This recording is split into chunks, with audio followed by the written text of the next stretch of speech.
tonight. Let's say hello to the pop superstar joining us live on Drive. That is Robbie Williams. Bobby, hello. How you doing? Hey, lads. How are you? I'm good. I'm very well. Just tell us where you are and what you're doing at the moment.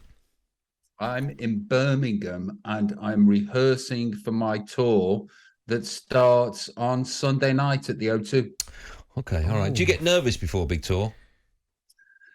Well, I'm just sorting the set list out now, and I've just seen the stage, and I've just seen what the lights look like, and the setup and everything. And I think we're in for a good one. So today, I am not nervous, but I don't know which me is going to turn up on Sunday.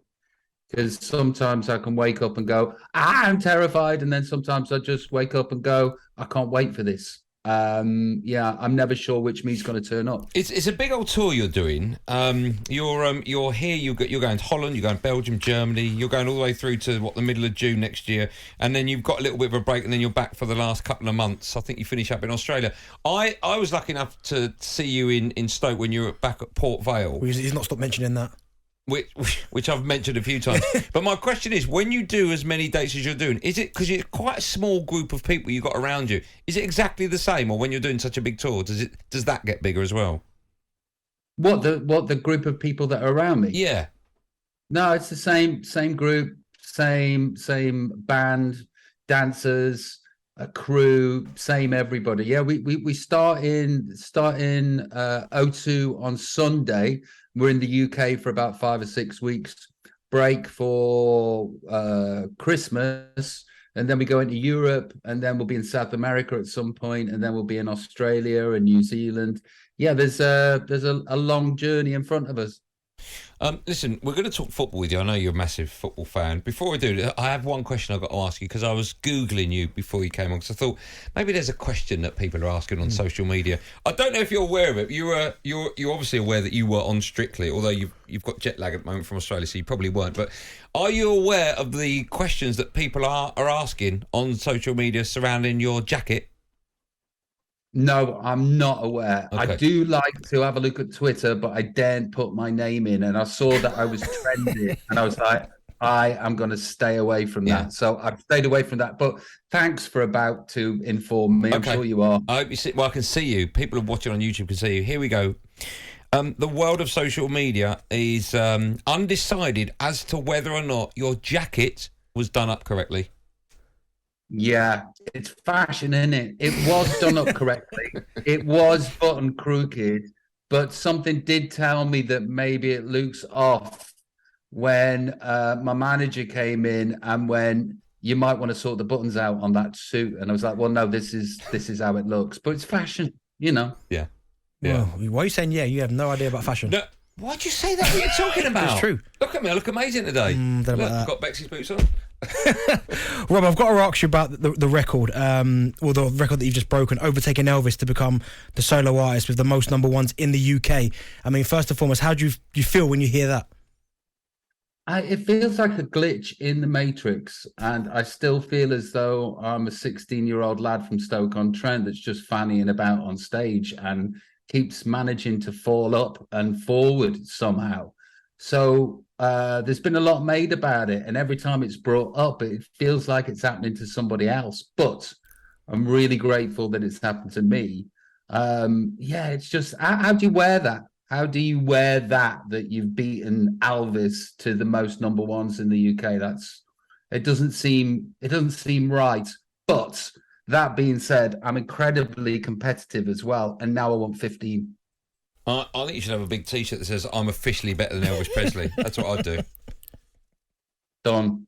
Let me ask you about some of the music you've chosen on the album, because it's got the ones we would expect: Angels, Feel, Strong, Let Me Entertain You, so on. Who chose the lineup on the album? Because there's some great songs that you haven't put on it.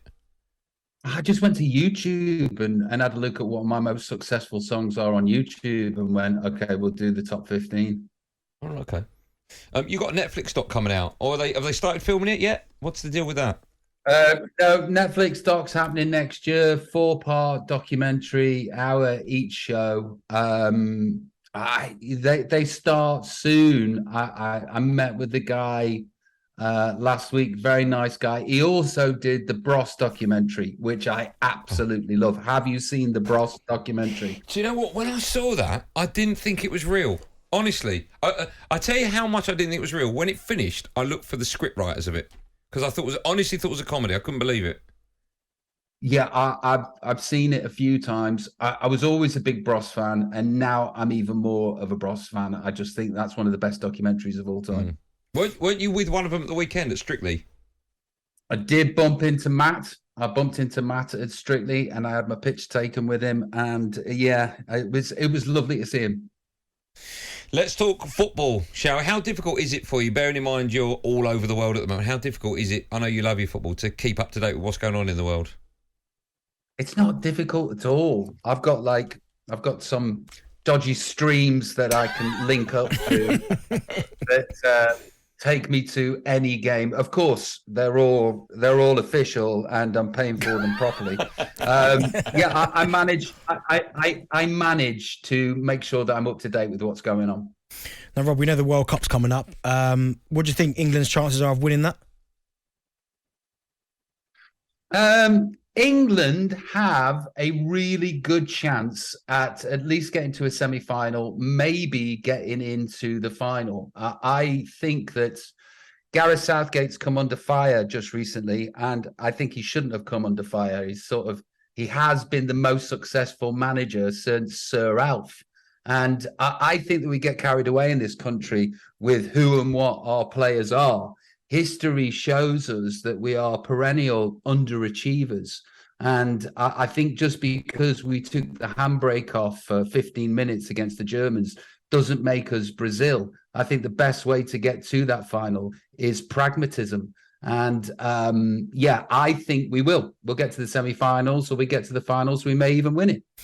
Well, as you said there, Rob, you sound like you're firmly in Gareth Southgate's corner, but there had been a few calls for him, certainly from some of the England fans after the form in the Nations League, that potentially that he shouldn't be the man to lead us to the World Cup. Do you think that's nonsense?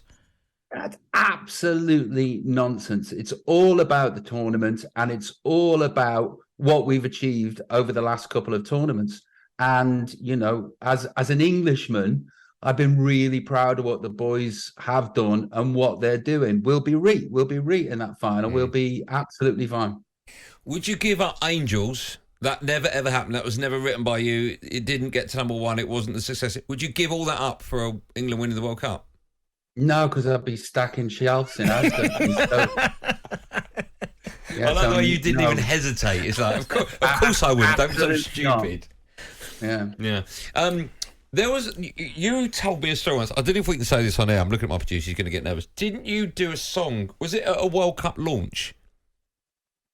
I did a World Cup launch in Russia, and caused an international incident by exposing my middle finger and putting it up to the camera. It was a bit of it caused a bit of an international incident for at least 3 days. But when you told me this story, wasn't it just because the adrenaline was pumping around your body like never before and you didn't really know what you were doing?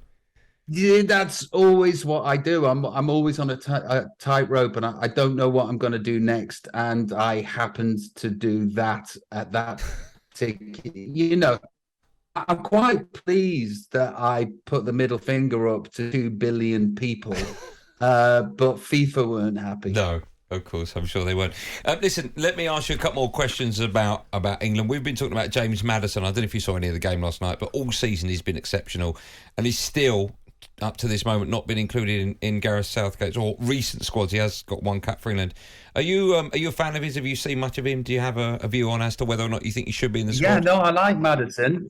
Yeah, I like Maddison. He scored me a lot of points in Dream Team last season, and he's coming good again. But there's a lot of spots to find for a lot of people. And, you know, if Grealish isn't getting in there regularly, and they can't find a spot for Foden, they can't find a spot for Trent Alexander-Arnold, you know, he may be another one of those casualties. Of course, I'd like to see him go because you want to see that type of player at a tournament. But, you know, somebody's got to be left behind. I hope it's not him, but it looks like it probably will be. Yeah, I hope not either. Bob, I want to take it back to you now. And listen, Call him Bob. Yeah, you call him Bob, so I'll call him Bob. But, Can I do that? I've earned that. Bob, can I call you Bob? Yeah, Benty, you can call me Bob. So, Bob, listen, you're someone who's toured all over the world. Have you got a favourite venue or stadium that you've played at that you hope to go back there another time and play again? I tell you what, a bouncing San Siro is very, very special. There's something about Italians all getting together and being mental in the same place at the same time. And I played the San Siro a week after they'd won the World Cup back in the day. Wow. And I was just invited. I was invited to their party, and I started a chant of Campione del Mondo, Campione del Mondo, and it just went for about 15 minutes. It was epic. I'll never forget it. Wow. Is there a football stadium you haven't played at that you'd like to? No, nothing comes to mind. I played River Plate in Argentina. That's great. Wow. Yeah. Yeah, no, zero health and safety, no crash barriers. It's just that was insane. The energy and vibe, and just seeing 60,000 Argentinians just like the sea moving, and yeah, it was quite incredible. Talking of quite incredible, I was lucky enough. I've only mentioned it about 1,000 times on air, but I was lucky enough to come with you to Port Vale for that last gig. But the reason I'm bringing that up now is because you and I, along with the rest of your gang, had a tour of that new stadium and the ground itself. And I know, of course, you went to see Port Vale play as a kid, and they were promoted into League One last year. How do you think they'll do? And just tell us a bit about your connection to the club, because I think I'm right in saying that you had some kind of input into one of their kits as well. Is that right? Well, I kept them afloat one season. They were going to go into administration, and I gave them a bunch of money just to keep them afloat. Wow. And there's the Robbie Williams bar that's been done there. I believe that's what the bar's called. They've been doing it up for, no joke, 18 years, and it's finally been finished. But I used to go to the Vale every game because under 14s could get into 50p. So yeah, Port Vale has a very special place in my heart. And this year, I think it's just going to be up and down. They're going to sort of win one, draw one, lose a couple, win one, draw two. That's how it's going to be. But they will survive, and they are onwards and upwards, and they will be in the Championship in the next few years. Wow. Okay. That must have been quite an emotional gig for you that time. Yeah, because, I literally lived walking distance from Port Vale, and I love being a Stokey. I love my people. Wherever I go and whatever I do, that's where I feel as though I'm from, and that's where I feel as though that's who I feel I am. So to go home and perform in front of 25,000 people of Stoke's finest felt incredible. Bob, listen, thank you so much for coming on. What's your day like now? What is it, 5:45? What are you doing for the rest of the day? Are you done now? I'm done. I was downstairs sorting out the set list. Set list is sorted. I'm going to figure out what I'm going to be saying in between songs, and hopefully I'll get to sleep tonight. I've just been to Australia, and I played the half-time at the AFL final, and that just getting on a plane and going to Australia for 3 days and flying back messes you up. So I'm going to catch up on sleep, think about my gig at the weekend, and watch Liverpool Rangers tonight. Oh, that'd be good. Go on, give me a prediction for that one before I let you go. Liverpool Rangers, I think it's either going to be a draw, or I think Rangers are going to win to pile the pressure on Klopp. I don't want that to happen. I want Liverpool to win, but it's the weirdest season all around, and an underperforming Liverpool doesn't feel right to me. Something's going amiss there. Something's gone wrong, and I think it will get even worse tonight. Okay. Wow. Last question before I let you go. When I told the world you were coming on our show, I got inundated with questions about Take That, because they're they're getting together again and your name's been linked. What's the deal with you and them? Are you going to meet up with them, do any gigs?